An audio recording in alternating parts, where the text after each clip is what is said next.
And because of this bacterial change that happened with time-restricted fasting and intermittent eating or energy-restricted fasting, because of these two types of fasts, what they started to see, the changes in the microbiome led to the changes in leaky gut, that intermucosal lining healed.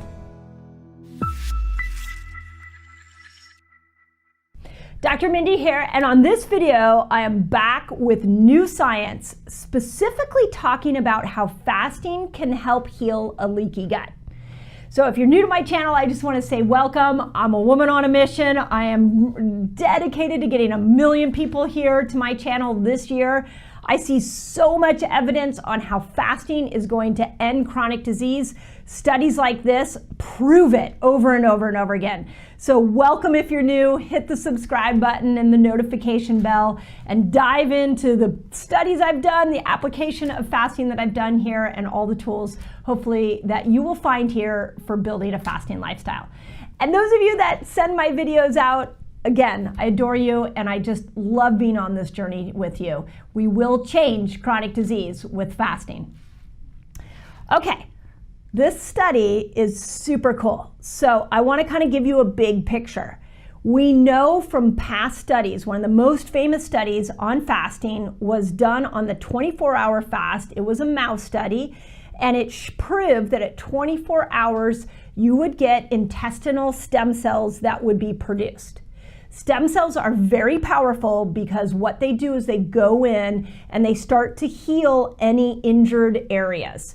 So in that study, they started to see that you could actually change the mucosal lining, the inner lining of a gut that was causing a leaky gut situation. Now, I'm going to talk about what leaky gut is here in a moment.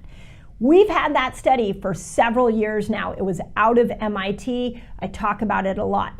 This study came out in April 2020, so it's a little over a year old, and it was specifically looking at leaky gut. So let's talk about what leaky gut is. On the inside of your gut, you have a mucosal lining, a protective lining that should be very tight, like saran wrap, and it protects toxins from getting into the bloodstream and going straight up to your brain. It also protects undigested food from getting in your bloodstream and going up into other parts of the body and creating an inflammatory response. So leaky gut is a really challenging situation because what happens is these tight junctions, this saran wrap on the inside of your gut, what ends up happening is you start to get openings. This is the leaky part. And that undigested food can get in, toxins can get in, and they can create an inflammatory response.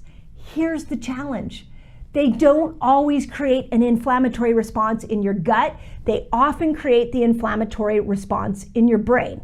I have an incredible podcast that I just interviewed Dr. Stephen Gundry on. It's called the podcast we talked about, his new book called The Energy Paradox. And when I asked him why so many people had energy problems, he said the number one reason, literally the number one reason, was because of a leaky gut. And you can go listen to that. Go to the Resetter podcast on iTunes. You can go listen to him describe this.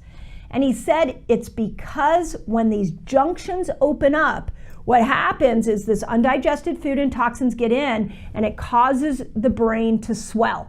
And when the brain swells, you don't have brain clarity, you don't have energy, your body starts to tank. So what studies like this one that I'm going to explain to you are showing to us is that we can undo that, and we can undo it very quickly through fasting. So know that leaky gut is potentially not a gut issue for you. You may have leaky gut and not have a gut symptom. You may have a brain symptom. Now, the other thing before I dive into the study, I just want to point out to you is that there are 4 major causes of a leaky gut. Allergies to food. So foods like gluten and anything wheat-oriented tends to cause a leaky gut. Second is glyphosate. Any non-organic, genetically modified, sprayed food is going to create a leaky gut. Antibiotics, so any round of antibiotics you've ever been on will open these junctions up. And then stress. So the more chronic stress you're under, the more these junctions will open. So that's pretty much all of us. You can't be a human on this planet and get away from antibiotics and glyphosate and stress at this particular moment. So most of us have some type of leaky gut. Okay, let's dive into the study. They looked at 3 types of fasting: alternate day fasting, time-restricted eating, which is really interesting, and intermittent energy restriction. And I'm going to talk, that's a new one. I'm going to talk about this.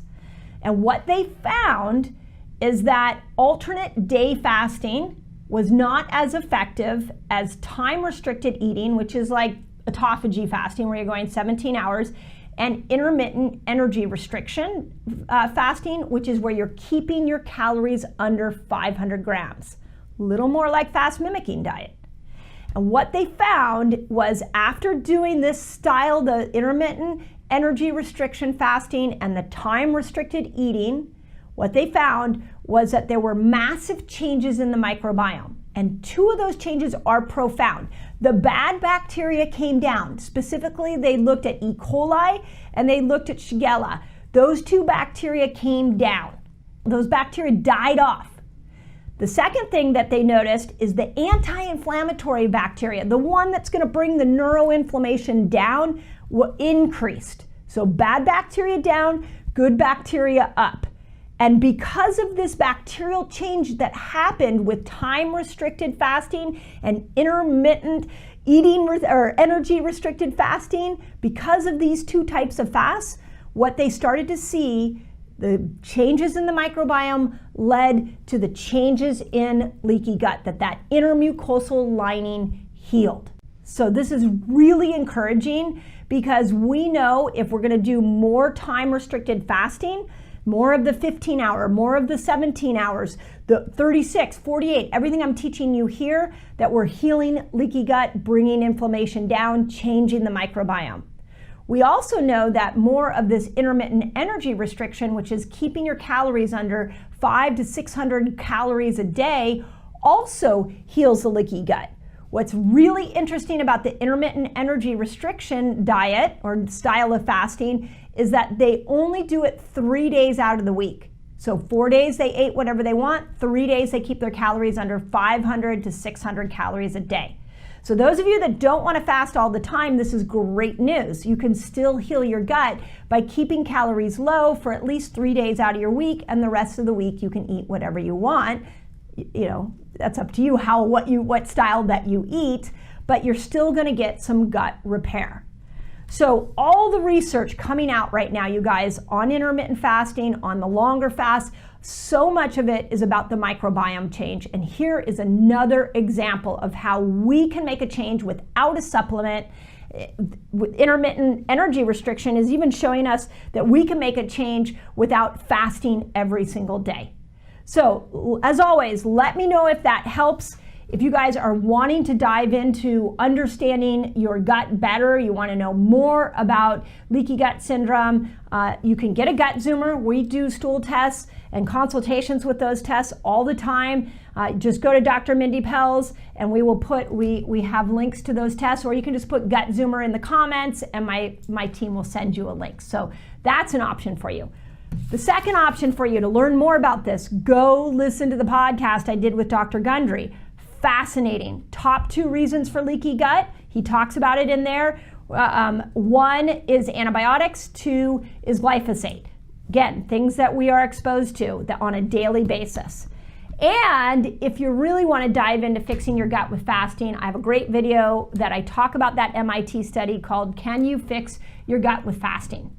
So those are some great resources for you. But we've got to bring the inflammation down, and tools and studies like this are proving that we can. If you have changed your gut health through fasting, put it in the comments so that the community can learn. And as always, I hope that helps.